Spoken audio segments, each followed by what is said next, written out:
Naziza, thank you so much for coming and for your time. And please tell me a little bit about yourself. Which city did you grow up in? No, I'm glad I could help. So I grew up in Dhaka, Bangladesh, born and raised. I've been there for 19 years, and I moved here in 2019 for my undergrad.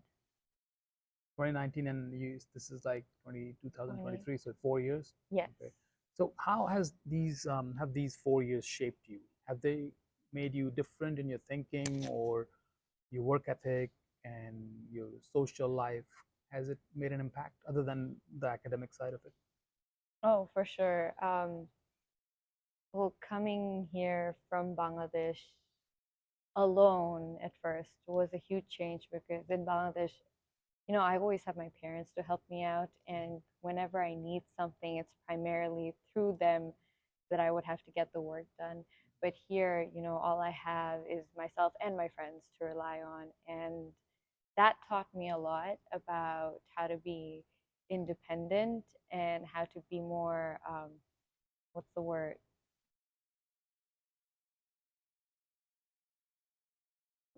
Would Uh, take initiative, take how to initiative, take more initiative. be Because proactive. yes, be proactive, that's the Mhm. word. Yes, be more proactive, which I think I lacked a little when I was in Bangladesh. Okay. And So looking back, when you first came in, 19 years old, and mhm. Naziza of today is a different person, right?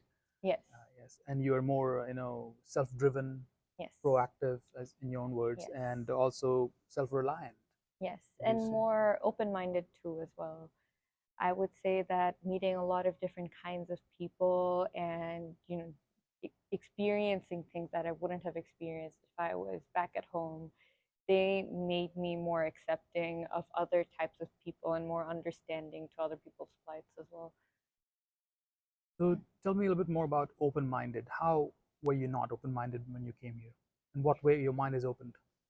I think when I was younger than I am now, I guess I You're still used young. to still young, but when I was younger, I feel like I used to judge people more harshly. Suppose if people were into drugs or things like that, they used to carry a negative connotation because of how they're treated in our society. But coming here, a lot of it was learning that these taboo topics actually shouldn't be so taboo, and if only society were more accepting towards understanding why and helping them out, that they're just regular people who need help just as much as we do. So yeah. You touched upon a very good topic about drug drug use, abuse, but are there other kinds of people or different sexual orientation, Oh yeah. race, Mhm. and nationality? Has Mhm. that also made you like talking to those different kinds of people has also opened your mind for other people Mhm. of other backgrounds? I would say people of different sexual orientations, I was accepting of that already. I know that in our society you don't see much of that, but growing around the people that I grew around, they were very accepting. I'm privileged to say I am of higher socioeconomic status than a lot of other people, and the school that I grew up in, a lot of people were already exposed to those things through social media or in grades 11 and 12. Some of my friends, they had already left to go abroad for college, so hearing their experiences and the types of people they encountered, those also forced me to be more open-minded and accepting. So I didn't have those biases in me for people of other races or other sexual orientations, but I would say that I've grown to be more comfortable with them because of how much more prevalent they are here than in Bangladesh. Maybe because they've also gotten to get to know them in Yes, person. yes, for That has sure. Through my classes, through my extracurriculums, there are so many different kinds of people here. So you meet them every day. that is an Mhm. education in itself, right? Yes, yes, of course. Just living here is an education in Right, right. itself. So tell me more about like what was the childhood like? Was it a happy childhood? Your parents were busy working, or were Mhm. they like involved in your life, day-to-day life, and yeah, like what is it? Mhm. What is a normal day in like Dhaka growing up? I would say I had a really, I'm very glad to say that I had a very happy childhood. My father was very, very busy. He was the primary breadwinner. Mm. And my mother, she used to teach English before we were born. And then she tried to continue, but then she stopped working to take care of me and my sister. And then she was the one who basically pushed me all my life to be regular with my studies and instill some discipline in me. I remember when we had social gatherings at my aunt's houses, um, my cousins would be allowed to stay the night or stay till very late at night. But there were a lot of times that my sister and I had to go home early, or we would all just come back. We wouldn't be allowed to stay over. But in some ways, I'm glad now because that instilled a kind of discipline in me that really shaped my work ethic now. So you think the kind of like interconnectedness you have in Bangladesh or in India or Mhm. in Pakistan or any South Asian nation, people like your peers in your classroom, their childhood was slightly different. If you ever talked about, or Other people in Bangladesh who I have met, mm, I know that some people have closer relationships with their parents than some others. I have a really good relationship with my parents. I know that there are a lot of things that I wouldn't tell them necessarily, but we've always been close enough to communicate and express affection towards each other. mm, I know that. I mean, not very, because I still struggle sometimes. Oh, I'm sorry, I touched this, but I'm not fully comfortable expressing my emotions to my parents, like saying, "Oh, I love you" to them as often. But my sister is more open with them about that. It's just something I'm not that comfortable with, even though with my friends I know I'm much more open, and that might be based on how I grew up seeing them interact with their parents, or just in general seeing displays of affection in our community. It's not that evident, but we still have a really good relationship. But I know that some of my friends, they're not as close to their families because they feel like their families might not accept them fully for who they are if they knew the details. mm. So you said you're still not comfortable, or you were never comfortable saying "I love you" to your parents. Not never, But no, but yes. but maybe there is another way of saying "I love you" Yes. in your culture. You Yes. don't have to say those words, and you Yes. can show it by your For actions, your sure. Yes. gestures. Is that and vice versa from your Yes. parents to you. Do you agree? For sure, Yeah, for sure. I yeah, think showing love through actions is a big part of our community. My mother especially, she cooks to show her affection. Even every time, even if she can't take a gift to a party, she will make sure she bakes the cake for the person whose birthday is being celebrated, or make something like that. So her food is her way of showing love. And I definitely felt my love for my parents and how they put in effort towards raising me and my sister. And that's how I felt their love. Of course, they're more vocal about their love towards me so every time it's like, "Hey, Naziza, I love you. Here's some more food," than. right? Always. And yeah, that is right. So can you tell me an interesting story of, or interesting or sad or difficult, whatever, when you came and you um, encountered some kind of culture shock in any way at Mm, school or in your life in general? um, the might not be a big story, but one thing that really popped out to me was how fast, like in food service, how fast all the lines. I used to get really anxious Mm. to stand in line where you have to build your own. Like suppose in Subway, you have to Right. build your own sandwich, right? So I remember my first time ordering Subway, the person in front of me went by really fast, and I hadn't even picked out what kind of bread I wanted, what kind of condiments I wanted. And I remember I was building it slowly and slowly. And I pointed to the capsicum and I said, "Oh, could I have the capsicum?" And then the person was like, "I'm sorry, what?"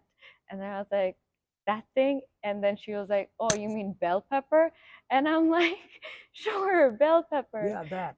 So sometimes I feel like there are some words that I use sometimes, and then I found out that, oh, people don't use these words, they use some Mm. other words to express the same thing. Mm. So in the moment I would feel embarrassed, but then I would just own it, like, this is Right, how right. we say it, this is how you say it, and they're both the same thing. Same thing, different words, right? Yes. Yeah, I've actually gone through exact same thing, Hmm. but 20 years ago, and I just wanted a sandwich Hmm. in a Subway, Yeah. and I said, when my turn came, I said, can I have a sandwich? And they're like, no, no, no. You use the whole, like, you have to Yeah. prepare for the whole interview. What kind of bread, what kind of Yeah. cheese, and I was like, but I just want a sandwich, Yeah. and I was confused. The guy behind me, it was lunchtime, and he Yeah. decided to get antsy. He's like, can you just do this later? And Yeah. so I just left without buying anything because I was Yeah. embarrassed, and the person who was making my sandwich getting angry. So Yes. yeah, it was quite embarrassing. Yeah, it Next time I makes have to me feel study. quite anxious in Right, those right, types of situations. right.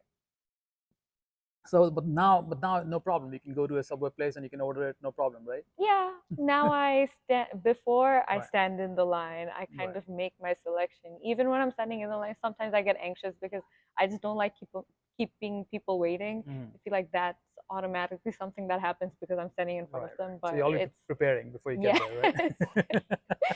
But yeah, Right, I right. I don't know if that answers the No, question, but that that was does, the because first that thing is that a huge popped into thing. my Because mind. back when I came, there was no Hmm. Subway in India at all, and Hmm. now there are. So there's some Yes. ideas people come Yeah. here, but even then, I mean, there are different words, like Hmm. the eight different kinds of cheeses, Yes. right?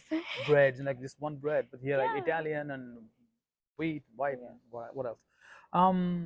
What else? So do you think? Uh, is there anything that you would bring back from your childhood or from your growing up years in Bangladesh in America in your life that to make it a wholesome experience? Or like, in other words, do you miss anything about Bangladesh here? Oh, everything. Right. My family, the food. I know that we have good resources here Hmm. for international students in Tampa, especially. I can go to Apna Bazaar to get the ingredients that I want. Hmm. The first time I went to Apna Bazaar, I was shocked at all the things that you can find there.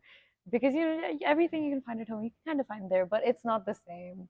Um, Something that I cook, even though it's really good, it doesn't taste quite exactly like something my mom would make or my maternal grandmother or my mommy, my aunt would make. Hmm. So I really miss the food. I miss restaurant food back there too because everything had so much more flavor Hmm. than food here. So food is definitely a big part. And of course, I miss my family. I miss my Hmm. parents, my grandmother. I feel like every year here I miss some important life event of someone's back at home and I just scroll through Facebook and I see them later. But that's always hard Hmm. to see life going on without you there, even though you were such a big part of that life when you were That can there. be sad sometimes, right? Yes, yes, yes, for sure.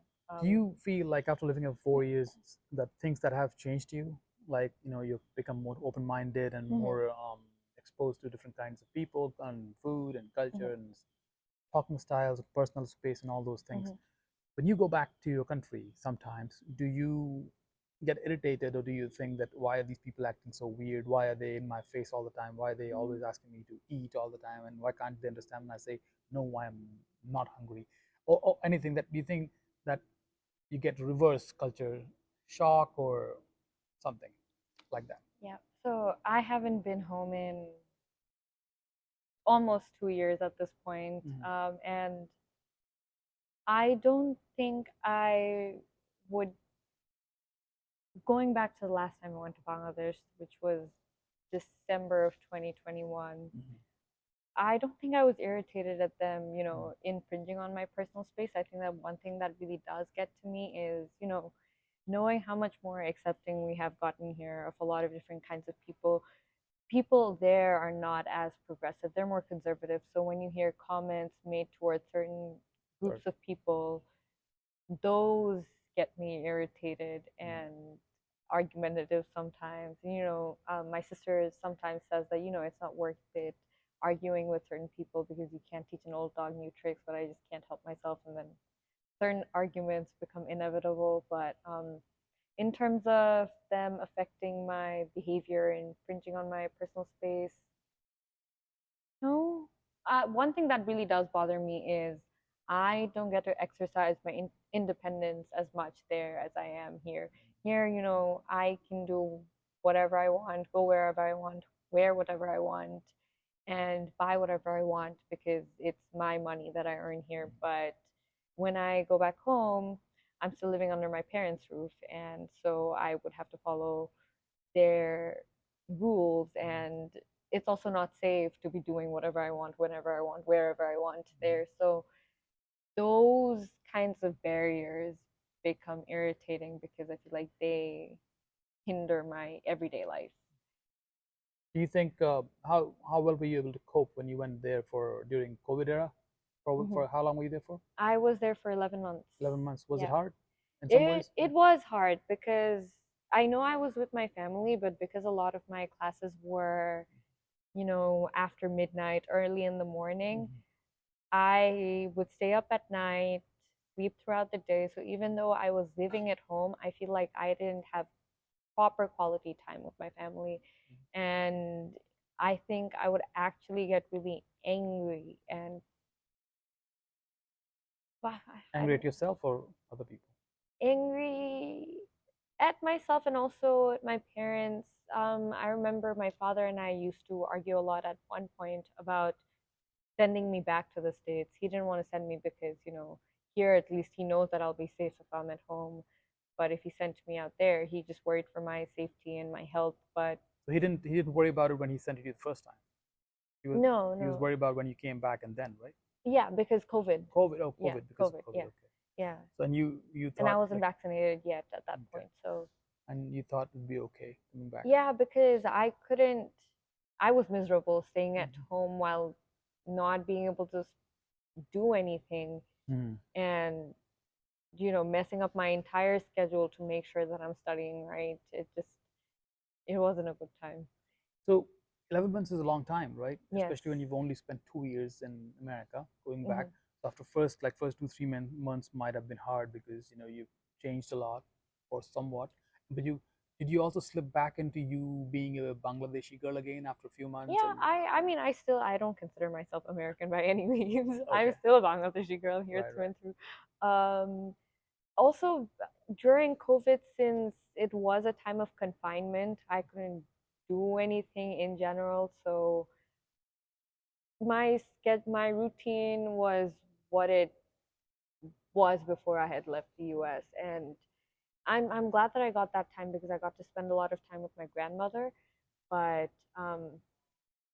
yes, it at that point it felt like I had never gone to America in the first place. Oh wow, very interesting. It's like when I'm there, it feels like I've always been there, and then when I come back here, it's like I've always been here. So it's like two completely separate timelines. So did you have to reintroduce yourself when you came back after that 11 months here, or was it like the second day, like okay, I'm ready to No, go? yeah, yeah, Okay, yeah. okay. It Wonderful. gets, I guess, getting used to not having people around Mm. was a change, but apart Here, from, right? yeah, here. Okay. Was it But also a problem getting used to having people around you all the time? no, usually, well, here I don't have my family around all the time, but Mhm. my friends come over all the time, and we always have people at our house. So I'm used to a lot of people here. It's just not family. Not family. So, What suppose if you were telling your Naziza who's 19 years old, hmm. Naziza now, is Hmm. talking to a Naziza 19 years old, Yeah. what would you advise her? What would you tell her about coming to a different country, starting a new life, going to college? What kind of things that you didn't know then would advise your younger self? Um, I struggled a lot with self confidence, and I would tell her to just not be so anxious, and that you'll do good things. You'll meet a lot of different people. So believe in yourself and take those leaps of faith because you don't want to be wondering what if you hadn't. I'll just tell her to be more brave and accept whatever comes your way. What would your advice be for other newcomers from India, Pakistan, Bangladesh, South Asian countries, or any foreign country coming to America at age 19, 20, Hmm. 18 as an undergrad, or even for masters? Hmm. What a lot of people who come here, they do not know a lot of things, right? Hmm. And they find it as things Hmm. progress. What would you advise them if you had any advice? Um, to be open to building community, to network with other people, not stay by yourself, basically. USF is wonderful because you have student resources for all different types of groups, and the student associations that they have for different countries, they help out a lot. And so when I know that it's good to branch out, because you don't want to be stuck with. And I know a lot of people have this thing where they don't like to. If you're Bangladeshi, you don't want to be friends with Bangladeshis because you came to the U.S. or you want to meet more types of people. But that's having your Bangladeshi friends and having your other friends is not a bad thing, because you still have a tie to home, and you don't get as homesick, but then you're also exploring everything else too. So be receptive to the resources that your community has to offer you, while also exploring other options. So what you're saying is like you can still cling on to your own community, but Yes. don't let that stop you from meeting other people, Yes, other kinds of basically, people, right? perfectly said. Yes. Right. What are your hopes in the next 5 years? Do you want to keep working here in America, or do you want to go back to your country? What you haven't decided yet. What? Uh, I know that my end goal is always going to be helping out in Bangladesh, Mhm. to help the people there. But for now, I want to. Short-term future is I'm currently applying to master's programs in public health. So I want to learn more about public health and how to help um, underserved populations, and then somehow, hopefully, be able to work in that field and then apply that back home. Well, thank you so much for your time, Aziza. Thank you.